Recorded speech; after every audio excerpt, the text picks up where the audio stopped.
19 horas, Brasília. Ao meu lado aqui, o Fabiano. Fabiano, nosso intérprete de Libras.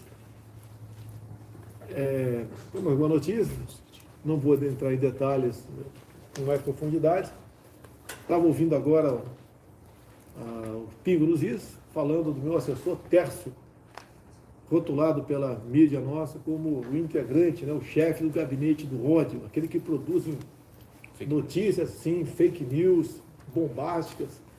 Até hoje, não apresentaram uma só matéria que teria sido produzido pelo Tércio, que trabalha comigo, um jovem paraibano, 30 e poucos anos. Não apresentam nada, absolutamente nada. Agora, vocês querem mentiras apresentado pela mídia? Temos aqui, o jornal que é esse aqui, meu Deus do céu. Guilherme Amado, onde é esse cara aqui? Metrópolis. Metrópolis, Guilherme Amado. Está aqui, olha só, olha a mentira aqui. Terceirizado na Caixa, irmão de Michele Bolsonaro recebeu auxílio emergencial. Vamos por partes. Na Caixa, na verdade, ele é freelance. É isso mesmo? Isso mesmo, terceirizado lá. Terceirizado. O ano passado, ele não teve trabalho na Caixa. É terceirizado, por causa da pandemia, não teve trabalho, não recebeu nada. Daí recorreu ao auxílio emergencial. E uma parte ele devolveu por ocasião do imposto de renda, não foi depois dessa denúncia aqui, porque ele voltou a receber pela Caixa. Agora, detalhe, irmão de Michele Bolsonaro. Ele está aqui, vai aparecer aqui, ó. Eu chamo ele de japonês. A Michele é filha do Paulo Negão. O teu pai é de ascendência asiática, né? E a tua mãe não é a mesma mãe da Michele. Isso mesmo. Tá? Então é uma mentira deslavada que tentam a todo momento envolver a família, tentar desacreditar, porque tem muita gente, quando toma conhecimento disso, olha aí o irmão da primeira-dama aprontando, né?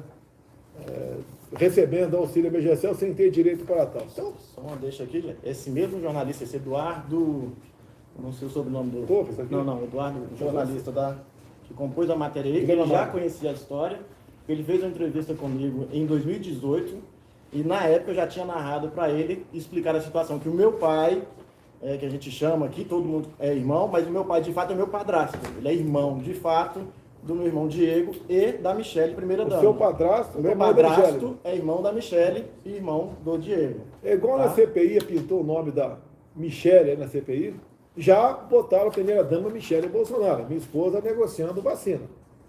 Bem, isso aqui, essa imprensa, o Globo, Folha, Estado de São Paulo, Antagonista, sim, são fábricas de fake news. Agora, acusar uma pessoa casada, responsável, lá da nossa Paraíba, que trabalha comigo como chefe do gabinete do ódio, abrir inquérito contra ele, da Orcrim, isso é um crime. Um crime que faz isso aqui. Mas vamos vencer essa guerra aí, pode deixar, pessoal. Obrigado, Diego. Pessoal, a notícia aqui é interessante, né? Não é uma acusação e teria que ser dado por último, dada a sua gravidade. Hoje eu falei numa rede de rádio do Paraná sobre esse caso aqui. Então eu não vou entrar em detalhes, eu vou falar no macro. Isso é muito importante. A documentação, quem quiser, eu entrego, sem problema nenhum. Chegou para mim a informação, via ministro da Saúde, que a empresa, aqui ó, Sinopharm, Sinovac, ou seja, uma empresa, tá, que ofereceu vacina da Coronavac para o Brasil a $5, certo? É a mesma empresa que tem relacionamento com o Butantan, que fornece IFA para o Butantan, e o Butantan vende para nós aqui no Brasil a $10, o dobro do preço. Não estou levantando suspeitas sobre o Butantan, sobre seus servidores, nada. Mas uma notícia curiosa. Agora, aumenta a curiosidade, quando eu perguntei para o ministro da Saúde, né,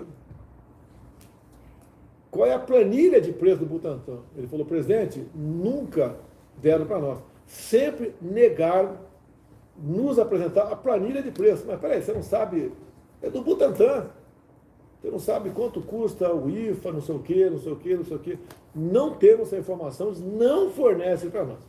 Bem, ele já tinha tomado uma providência nessa segunda-feira, o Queiroga, o Ministério da Saúde.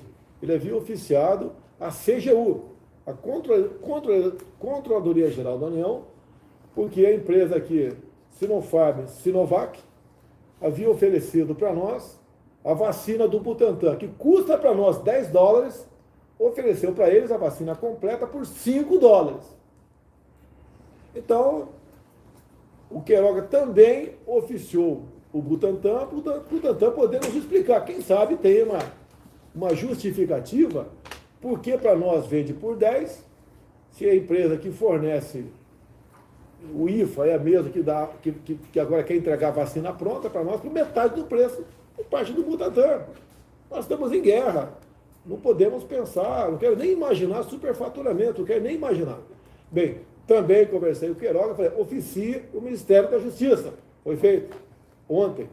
Hoje falei para o Queiroga também, oficie o Tribunal de Contas da União. Quer dizer, não sei se oficiou hoje, vai oficiar amanhã. Isso tem que ser investigado por nós. Se chegar para a CPI isso aqui é perder tempo. A gente espera que o Butantan, não quero entrar em detalhe, explique, nos dê a planilha de custo, por que custa $10 a Coronavac para entregar para nós pagamos por TED, faz a conversão em dólar, né?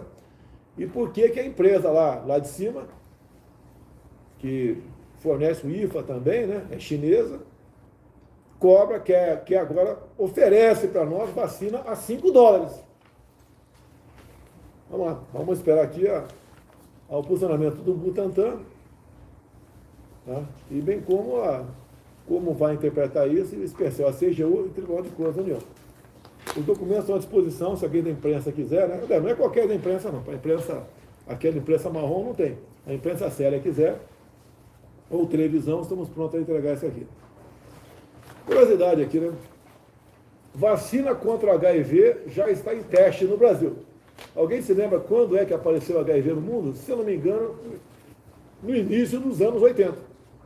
É verdade, início dos 80. Agora já está aparecendo aqui a vacina contra o HIV, isso aproximadamente aí 40 anos depois. Tá bom? A Damares esteve na presença semana, né? E nós entramos com 2 projetos de lei, que nasceu lá no Ministério da Mulher, da Família e Direitos Humanos, que cria o Dia Nacional da Conscientização pela Paternidade Responsável. Botar filho no mundo é fácil, né? É fácil né? Agora, criar, levar aí 15, 20 anos, não é fácil. Então, a ideia não vai ser feriado, cria-se o Dia Nacional da Conscientização pela Paternidade Responsável e também o Dia Nacional do Nascituro e de conscientização sobre riscos de aborto. Nós sabemos o quão cara é essa pauta, né, para os cristãos no Brasil. Coisa aqui que apanhei muito na imprensa, em 2019 eu estive na Argentina, e está lá a matéria aqui da imprensa, né? Realmente, falei isso mesmo, não é mentira, apanhei muito. Bolsonaro diz que argentinos fugirão para o Brasil se esquerdalha, no caso ali a esquerda argentina, né? A turma lá da Cristina Kirchner, da Dilma Rousseff, do Maduro, do Canel lá naquele tempo não era Canel, se não me engano, era o Raul Castro, era o ditador lá de Cuba, etc., chegasse ao poder. Isso foi em agosto de 2019. A matéria foi publicada em vários órgãos de imprensa, inclusive o nosso querido jornal Globo, que gosta tanto de mim aqui. E agora, né, 19 de julho, tem uma matéria aqui. Fugindo da crise econômica, argentinos buscam reorganizar a vida no Brasil. Não precisa ter bola de cristal não, pessoal. Quem faz opções erradas vai pagar o preço, mais cedo ou mais tarde. Por coincidência, agora no Cercadinho, tinha um jovem, acredito que próximo a 30 anos de idade, argentino. E eu perguntei como é que está a Argentina. Um garoto chorou. Quem quiser a imagem, né, várias pessoas filmaram, as imagens rodam rapidamente, dizendo aqui da situação difícil que ele se encontra na Argentina. O povo todo se encontra. E eu disse para ele, né, rivalidade entre brasileiros e argentinos apenas no futebol. No mais, nós queremos vizinhos prósperos, fortes, livres e democráticos. Agora, a opção do povo argentino, entre o presidente anterior, o Macri, e o atual, isso é lá do povo argentino. Pelo que parece, né, as notícias mostram aqui, eu converso com o embaixador também da Argentina, eu converso com embaixadores do mundo todo, de trabalho o tempo todo, colho informações na ponta da linha, realmente está complicada a situação da Argentina. A inflação lá anual, né, bateu 50%, e no primeiro semestre estão já próximo à meta da inflação anual. A gente torce para a Argentina entrar nos eixos, mas não é fácil, um país endividado, que está recorrendo ao FMI, tentando renegociar a sua dívida, é o país que mais fechou por ocasião da pandemia, e talvez não, é um dos países que tem o maior número de mortes por milhão de habitantes. Então, um sinal que esse feche tudo, fique em casa, tá? Não tem comprovação científica, mas na prática nós estamos vendo que não deu certo na Argentina. Deixar bem claro, né? Pessoas que reclamam aí de inflação, tem inflação, o preço de combustível sim aumentou, tá? O preço de alimentos cresceu no mundo todo, foi inflacionado no mundo todo. Essa política do fica em casa, a economia a gente vê depois, vocês lembram disso? Não, até achatar a curva, lembram disso? Eu fui na contramão disso. Eu não tinha poder para decidir nada, eu não podia falar, está tudo aberto no Brasil, né? Vamos fazer falava isso aí, vamos tomar conta do pessoal com comorbidade, com idosos e botar a economia para funcionar. Nós salvamos milhões de empregos com o projeto do Pronamp, do senador Jorginho Mello, não foi iniciativa nossa, foi do Jorginho Mello, entre outras medidas, além do conhecido auxílio emergencial. Nós gastamos no ano passado, com o auxílio emergencial, o equivalente a 10 anos de Bolsa Família. Ninguém reclamava do valor médio do Bolsa Família. Você sabe qual é o valor médio do Bolsa Família, hoje em dia ainda?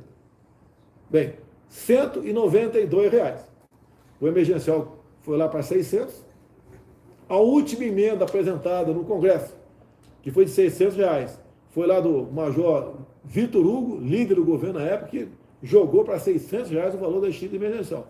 Deixe bem claro, lá enquanto era R$ 600, o endividamento do Brasil mensal se aproximava a casa dos 50 bilhões de reais. Não tinha como manter isso por muito tempo, mantiveram por 5 meses. Depois passou para R$ 300. Não é maldade. A nossa capacidade de endividamento chegou no limite. Eu queria dar 10 mil, né, por mês para cada um dos 68 milhões dos necessitados. Mas o Brasil ia quebrar. Se você ultrapassa a sua capacidade de endividamento, tu vai comprar o pão para botar na caderneta da padaria para pagar no final do mês, o cara fala, não vendo mais fiado para você. É a mesma coisa do Brasil. Não poderíamos abalar, desestruturar, ferir aqui a questão econômica do Brasil. A equipe do ministro Paulo Guedes se comportou muito bem nessa questão. Depois, esse ano, mais 4 parcelas de R$ 250.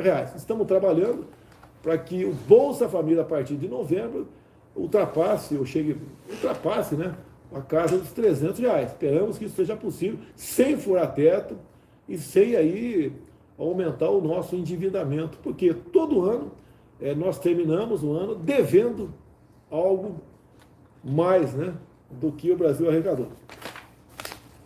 Então, fugindo da crise econômica, argentinos buscam reorganizar a vida no Brasil.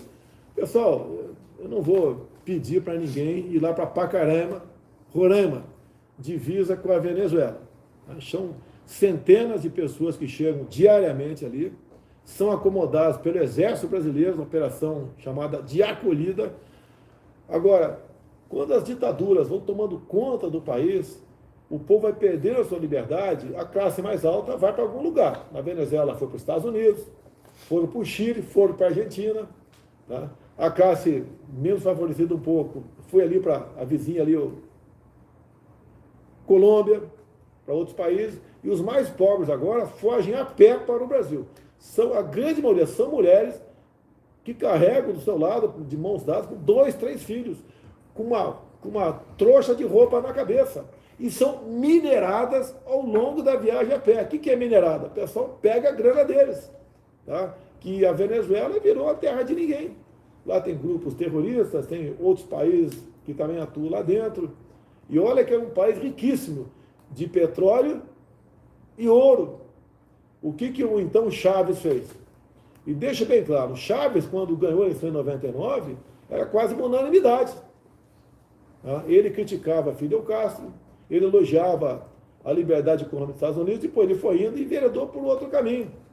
Agora, o que Chaves fez? Quando o barril de petróleo está bem acima de $100, estendeu os programas sociais.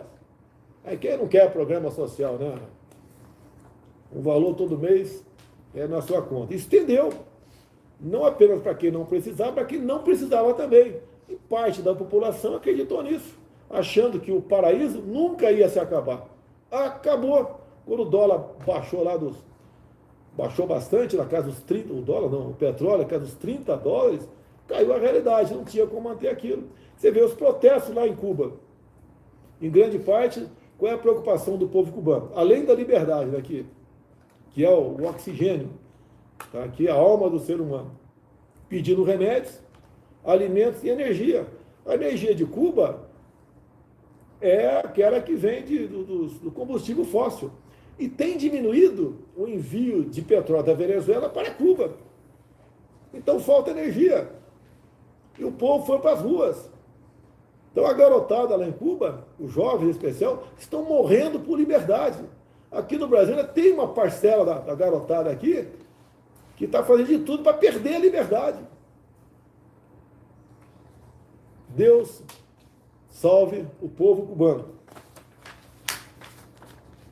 Tem pergunta aí? Tem pergunta para mim aí? Não tem ninguém aqui. Se der para responder, eu respondo.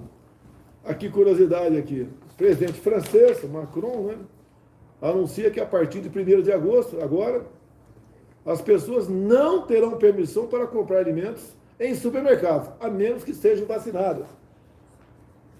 Eu sempre falei, a vacina, no que depender de nós, né, vai estar disponível.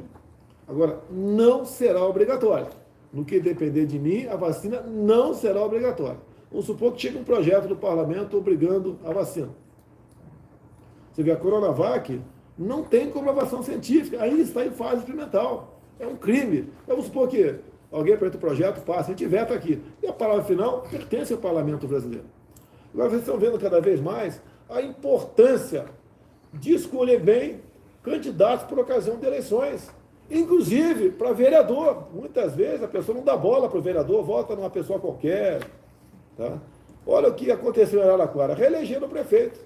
Continuou massacrando a população com sua política de lockdown. E o Supremo deu poderes aos prefeitos para fazer o que bem entender no tocante a restrições no final da linha.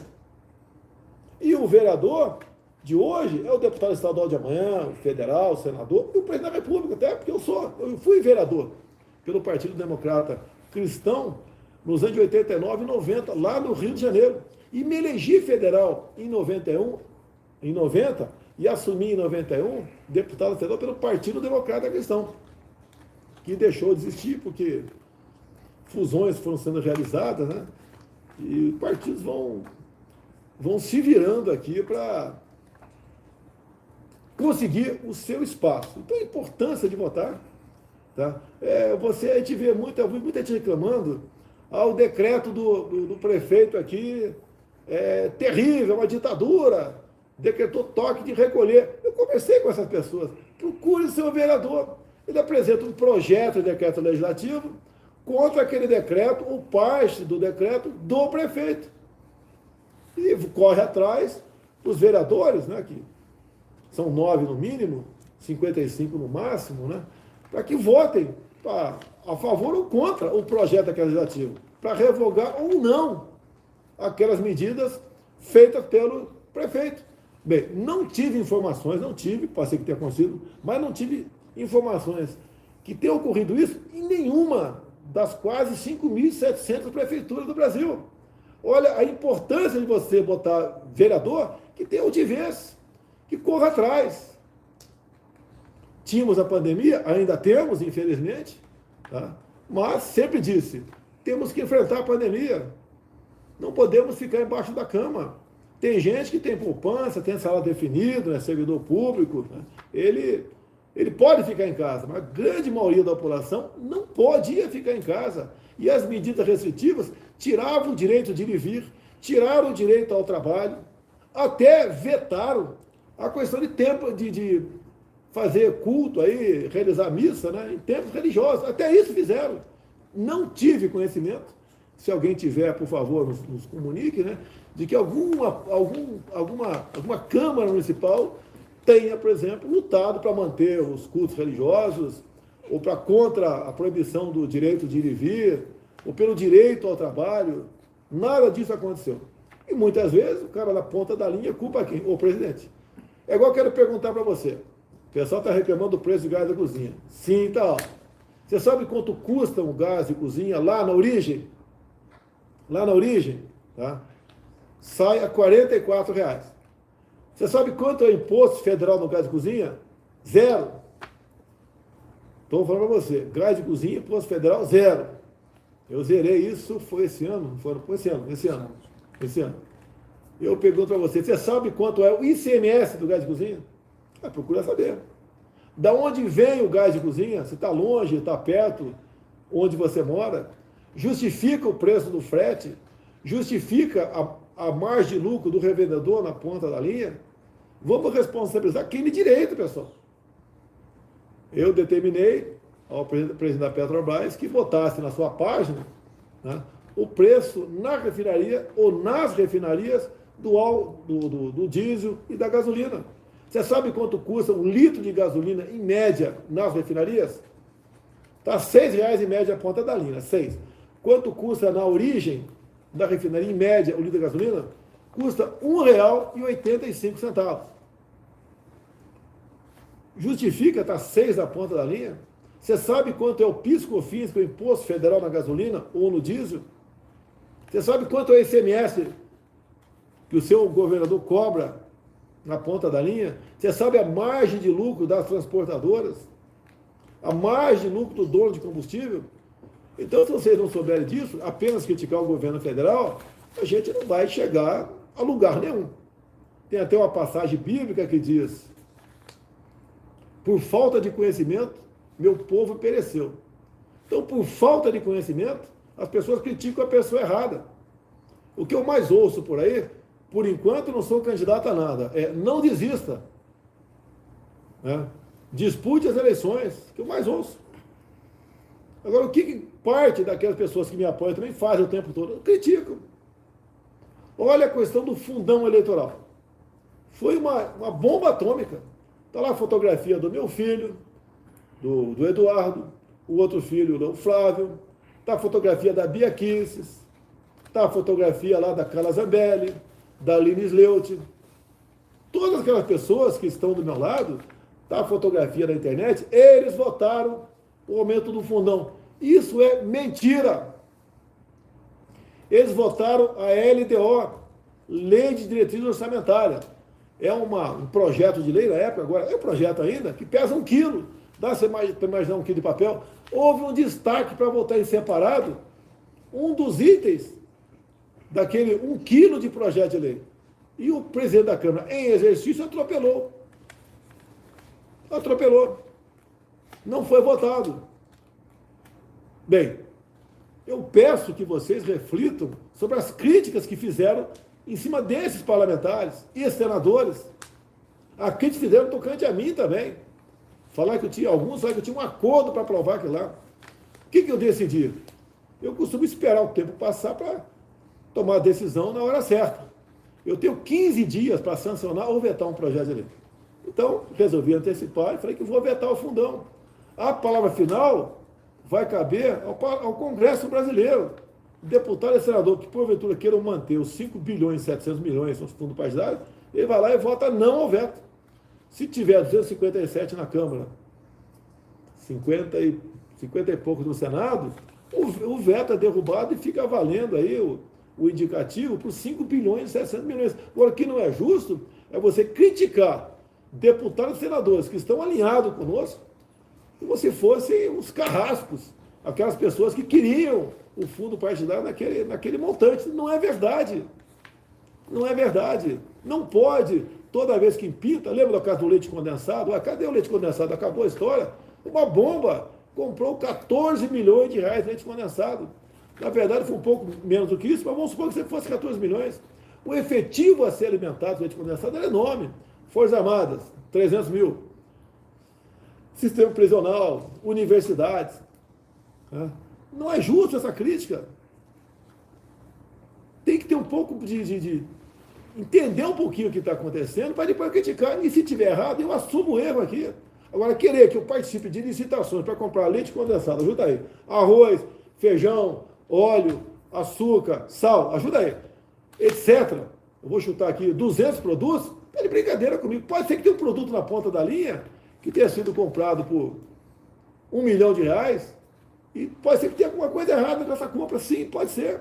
Se chegar ao meu conhecimento, manda apurar, liga para o respectivo ministro, manda apurar. Agora, descer o cacete na gente, olha, leite condensado. Olha, o pessoal dele votou para aumentar o fundão. Olha, o irmão da Michele ganhou auxílio emergencial. Não confunda o irmão da Michele com aquele caboclo que foi depor lá na CPI. Grande lobista, negociando com milhões de vacinas, segundo ele, despesa bilionária, e ele requereu o auxílio emergencial. Daí ele falou no primeiro momento que foi uma pessoa que botou o nome dele lá. Quando foi perguntado pelo Marcos Rogério que pessoa é essa, ele falou, não é a pessoa não, assumiu, eu mesmo que me inscrevi. Joga um furo aqui a vez, hein, pessoal? Tá acabando? Tá acabando? Inflação na Argentina. A boa notícia aqui, ó. Produção de motos no Polo Industrial de Manaus tem alta de 45%. Será que tem a ver um pouquinho com os passeios de moto por aí? Primeiro eu quero agradecer a todos os motociclistas do Amazonas, né? Pela motociata no último sábado, que eu iria, mas acabei não indo, porque estava lá baixado ao hospital em São Paulo, com obstrução intestinal. Alguns dizem que eu menti para a CPI, porque eu não podia ter feito aquilo que eu falei, porque estava com obstrução intestinal, mas tudo bem. Então, aumento do número de motos vendidas, fabricadas no Polo Industrial de Manaus, uma boa notícia, dizer que todas as concessões de rodovias, a partir de agora, como a Dutra, como uma em Minas Gerais, como uma parte considerada no estado do Paraná, todas novas concessões a partir desse ano. O preço do pedágio para motociclista será zero. Não terá pedágio para motociclista. É porque o que se arrecada com as motocicletas é por volta de 1% do total arrecadado pelo pedágio. Então evita um momento de constrangimento, né? Constrangimento não, de mal-estar lá, porque eu sou motociclista também, parar, pagar o pedágio em frente, especial quando está chovendo, etc. Tá? E a renúncia de receita vai ser ínfima. Levando-se em conta que não vai ter ninguém para cobrar pedágio, para pagar salário para a pessoa que vai cobrar o pedágio também, mais uma cabine extra para atender motociclistas, que existe em rodovias, então vai ser menos de 1% na arrecadação final do pedágio. Se está acabando aqui, Cid. A economia está indo bem, mais uma boa notícia aqui, né? Eu sei que o pessoal não gosta de falar em pagar imposto, mas aqui o governo federal arrecada 137 bilhões em junho, maior valor para o mês desde 2011.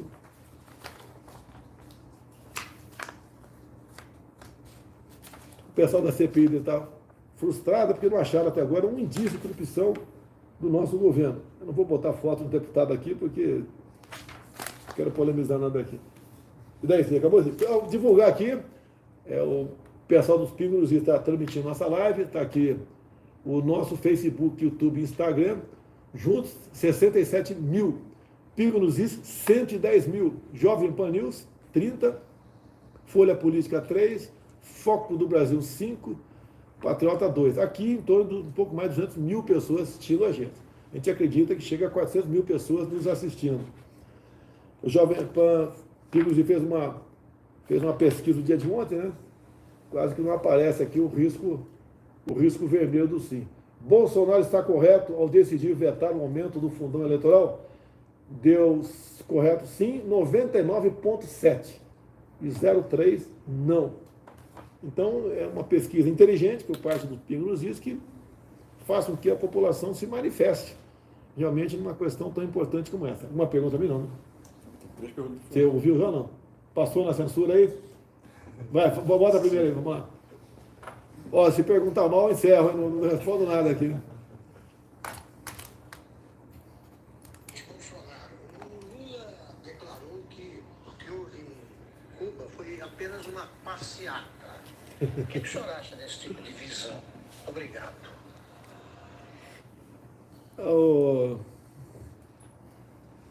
Prezado Augusto Nunes, o que ele demonstra com isso é que ele continua apoiando o regime cubano. Para ele, aquilo está uma maravilha. Você vê, quando fizeram o Mais Médico conosco, aqui no Brasil, eu trabalhei contra o Mais Médico.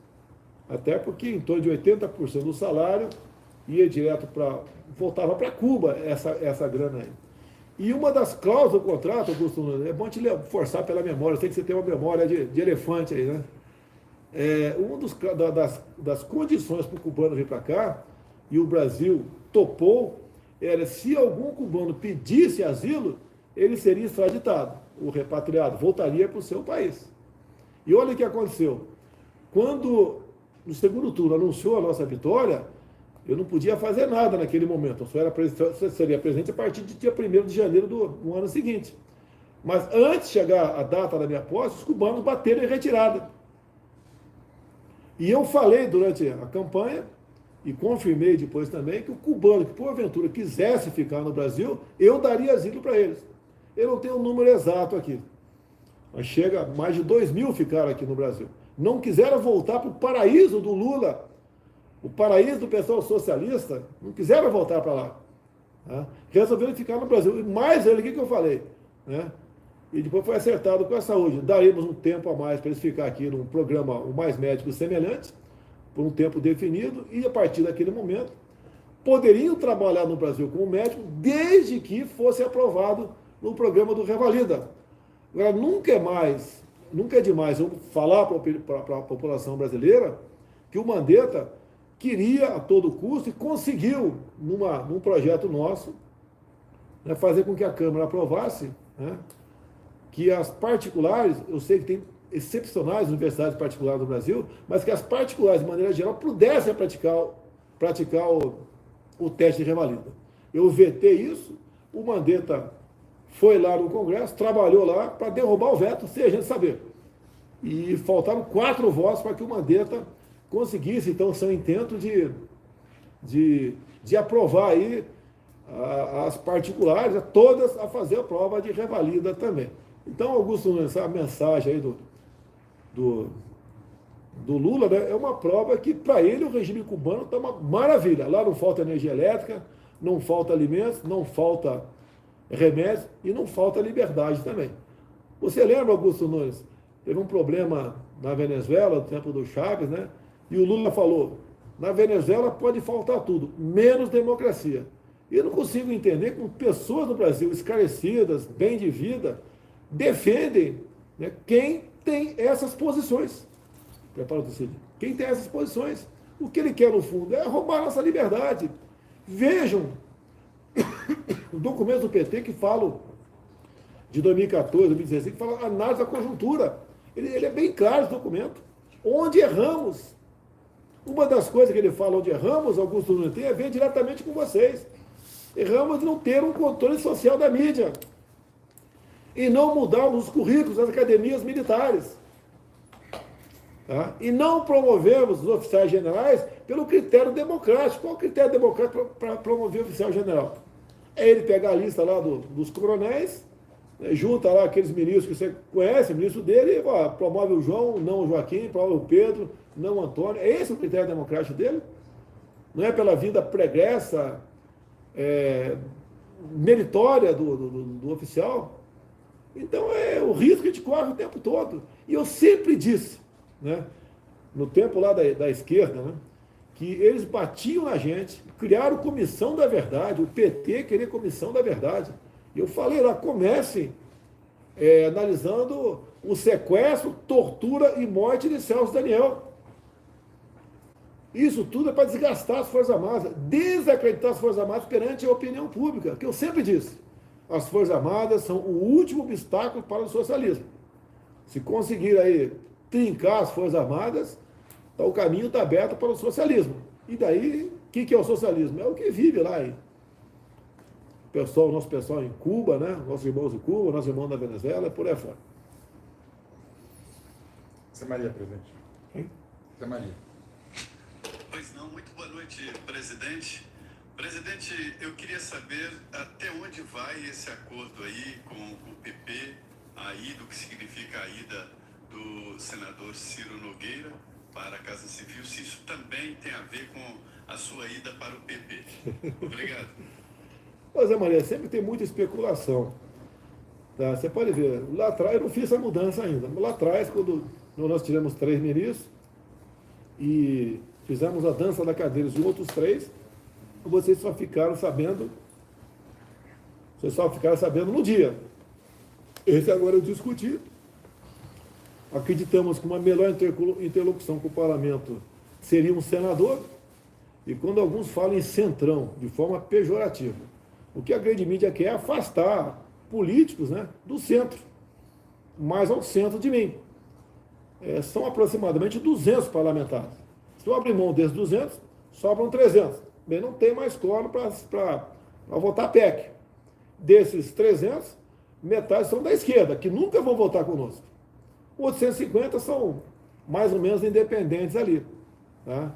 Então, a ideia de trazer o Ciro, conversei com ele, conversei por telefone rapidamente, vou conversar com ele na segunda-feira para depois tomar a decisão. Não vai ser um casamento pela internet. Eu conheço o Ciro, integrei mais da metade do meu tempo como parlamentar no Partido Progressista. Esse partido tinha outros nomes no passado, como PP, PPR.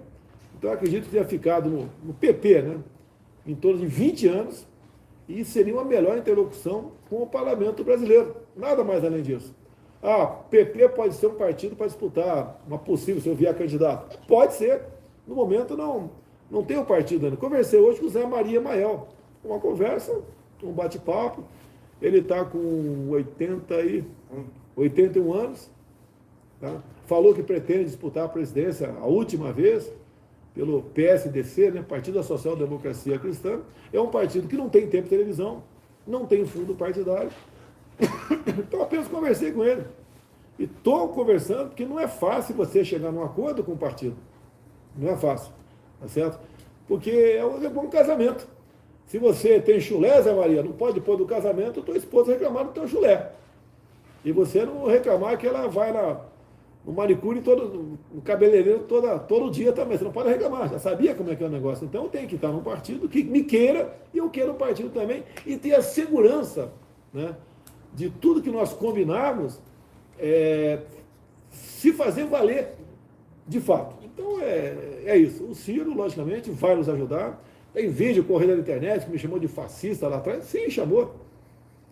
Tá certo? E chamou, as coisas mudam.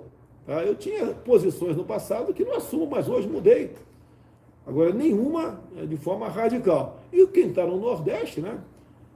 Quem não fosse Lula no passado, não tinha sucesso na política. Então, isso aí, para mim, é coisa passada. O próprio Tarcísio. O Tarcísio foi do DENIT da Dilma Rousseff. Eu vou ter que agora mandar o Tarcísio embora, porque ele integrou ali, foi chefe lá do DENIT, do tempo da senhora Dilma Rousseff. Não vou fazer isso aí. A coisa mais... Boa noite, presidente, todos que participam dessa transmissão. Aqui é a Cristina Grêmio. Estou substituindo o Fiuza hoje aqui no Pingos nos Is. E queria trazer uma pergunta das ruas, digamos assim. A população está super mobilizada, tanto para ir para as ruas no dia 1º, para demonstrar seu interesse em ver aprovada a PEC do voto impresso auditável, quanto mobilizada para informar os parlamentares que esse é um desejo do eleitor e não de determinado político, ou mesmo seu desejo, como muitos parecem insistir em dizer. Eu queria saber qual é a sua expectativa, porque ainda se questiona muito a respeito de fraudes em eleições, que isso seria uma falácia, que jamais foi provado que houve fraudes.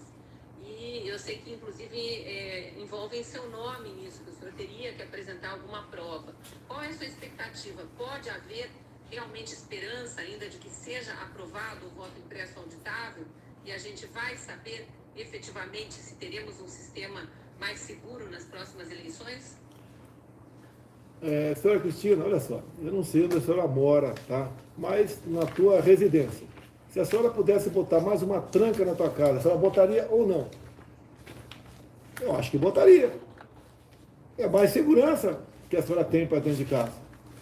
E nós queremos fazer com que o sistema eletrônico de votação seja realmente confiável e ninguém tenha dúvidas do resultado final. Mas por que estão contra? A gente não consegue entender. Por que o ministro Barroso vai para dentro do Congresso Nacional, se reunir com lideranças partidárias, dizendo que as urnas são plenamente confiáveis? Se são, dá um tapa na minha cara. Aprova, presidente. Não sou eu que aprovo, né?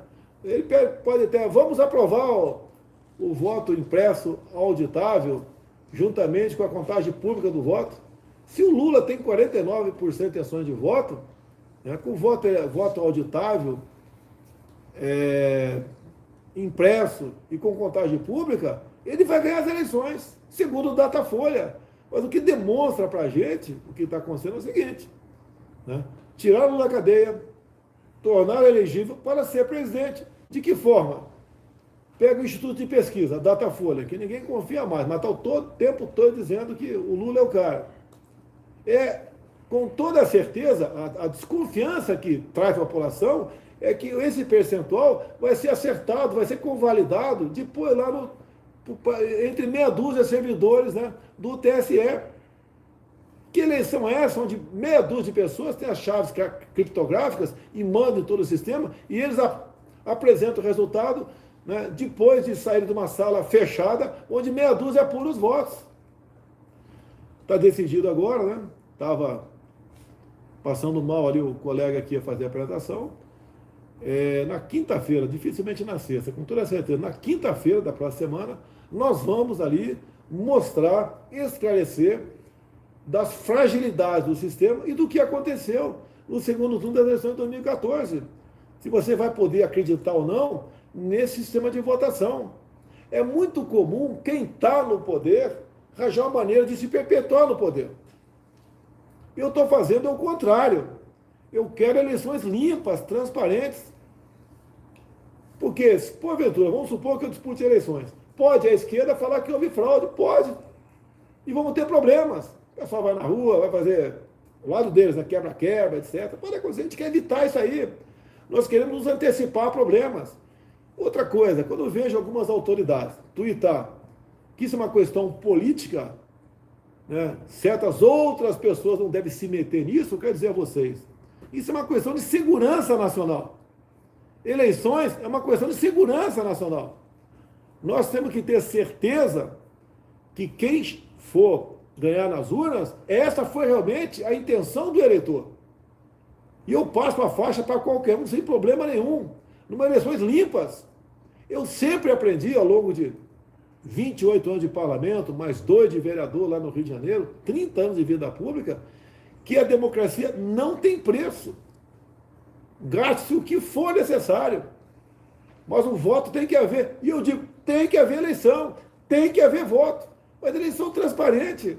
Não queremos desconfiança. Assim, se o outro lado ganhar, suponha que eu venha candidato, vai ter muita gente indignada por lado de cá. Nós queremos acabar com essas dúvidas. Conversei hoje com o Felipe Barros, com a Bia Kitses e o Paulo Martins lá no Paraná, sobre essas questões. Vai entrar em pauta, né, no começo de agosto, essa proposta na comissão especial. Né? Eu não mando na Câmara, eu converso com o parlamentar. Fiquei 28 anos lá dentro, que entra em pauta, que se vote. Vamos ver o placar. Agora, uma interferência direta do ministro Barroso na tramitação de propostas dentro do Congresso. Tanto é verdade que depois da reunião dele, repito aqui, muitos líderes partidários trocaram os integrantes das comissões. E eles já declararam que vão votar contra a PEC do voto impresso. Eu entendo alguns parlamentares e quantas pessoas, né? Até hoje eu vi de passagem, Rodrigo Maia ficou, acredito que 1 hora da CNN, criticando a mim, criticando a minha defesa sobre as eleições, tá certo? Qual é a preocupação dele? Quando ele foi relator lá atrás, quando o presidente da Câmara era o Eduardo Braga, né, ele botou que o voto impresso, né, valeria para 2018. Tanto é que o ministro Fux era o presidente do TSE, ele conversou comigo, era deputado naquela época, ele conversou comigo, tá, sobre como ele ia implementar o voto impresso. Ia começar com 5%. Eu falei, da minha parte, né, eu não tenho poder de decidir a questão do percentual de urnas, né, mas da minha parte eu fico feliz, 5%. Então o ministro Fux conduziu lá atrás para 5%. Daí o Supremo resolveu dizer que é inconstitucional, porque prejudicava a segurança das eleições. Olha só, meu Deus do céu, prejudicava a segurança das eleições. Podia uma maquininha engripar e o fiscal, quando fosse lá, ia saber em quem seu João estava votando. Hoje em dia a tela trava também, do computador, vai lá o fiscal e vê para quem está votando. Isso não vai influenciar em nada as eleições no Brasil. Mas não pode, paralelamente às fragilidades do sistema, vimos ali dezenas de vídeos, pessoas revoltadas. Quando apertava o número 1, já aparecia o 13. Ou não conseguia apertar o 7, não porque tinha fraude, algo programado, não, porque alguém passou por lá e botou uma cola no número 7. Então não tinha como votar a partir da hora daquela cola e o número 7. Você podia votar no 13. Nem para deputado federal, estadual, que tinha o número 7, né? O número dele 7, nos 5 dígitos, não podia ser votado também. Então aconteceu muita coisa. E nós vamos demonstrar na quinta-feira, a gente vai convidar a imprensa, vamos decidir o horário ainda, para demonstrar o que aconteceu no segundo turno de 2014 e também parte, né, do que aconteceu em 2018, que dá para você ter, mais que o sentimento, a convicção que houve, sim, interferência em 2014 e houve, sim, interferência em 2018. Em um dado momento, eu estou pegando matéria da TV Globo, para não ter dúvida, uma imagem da TV Globo, está postada lá, quanto por cento foi aprovado, tinha sido apurado no Nordeste, quanto por cento no Sudeste, tinha apurado quase tudo no Nordeste e quase nada no Sudeste. Eu estava com 49%. Qual a tendência? É ganhar no primeiro turno. Eu vou mostrar a imagem da Globo. Eu vou mostrar as imagens do pessoal da Globo discutindo, praticamente falando, acabou a eleição no primeiro turno. Vou botar uma senhora, tá, que era do Ibope, a preocupação dela quando estava com 49%, era tensa, ela desbordando, não falando, que foi perguntado pelo pessoal da Globo, e depois, quando anunciou o resultado final, ela estava felicíssima da vida, aquela senhora estava felicíssima, aliviada. Vamos para o segundo turno. Nós devemos evitar isso. O que está em jogo, a você que estão assistindo aí, pessoal, não é se... é a tua liberdade, pô. É o que eu conversei com um argentino aqui, não estou tirando conclusões, falando por uma conversa com um argentino. Eu converso com o embaixador nosso que está lá, tá? Tem informações do que vem acontecendo. Nós não queremos isso para o nosso país. Tem mais perguntas? Saideira aí? Ô, Cristina, eu espero ter te atendido aí. Muito boa noite, presidente Jair Bolsonaro, Marcelo Matos. Eu gostaria de uma avaliação do senhor, por favor, dessa situação que envolveu hoje o ministro Braga Neto. Obrigado. Olha, a resposta está na nota dele. Tá ok, Marcelo? A nota dele está feita a resposta aí. Tá ok? Muito obrigado pela pergunta. Mais alguma coisa? Não, senhor. Bem, pessoal, vamos aqui jogar no pingo dos is o sinal, tá? Para acompanhar o comentário, alguma crítica, conclusão. Eu vou acompanhar aqui também, nos pingos dos is, programa da Jovem Pan, até que porventura eu me equivoquei, errei aqui, caso seja comentado ali, eu me desculpo e retifico na próxima quinta-feira. Muito obrigado a todos. No dia 31, sábado, eu vou estar lá em Presidente Prudente. Nós vamos inaugurar um hospital do câncer. Há muito tempo faltava a certificação. Certificamos esse hospital, vamos lá inaugurar. O pessoal quer dar um passeio de moto também lá, do aeroporto até o hospital, vamos lá dar um passeio. E depois parece que tem um churrasco lá que alguém vai pagar para mim aí. Só que eu não vou poder comer o churrasco, vou levar a minha papinha aí, né? Churrasco agora, segundo o médico, aqui que está me policiando o tempo todo, né? É só se bater no liquidificador. Mas vamos estar em Presidente Prudente. Vai ser um prazer muito grande conversar aí com os paulistas dessa região. Conheço um pouco de Prudente, porque sempre quando ia de férias ou voltava, né? Lá em Niuaque, Mato Grosso do Sul, para São Paulo, os presidentes Prudentes, Bernardes, Venceslau sempre passaram por lá. Até a semana que vem, se Deus quiser. Muito obrigado a todos. por ter nos assistido até o momento.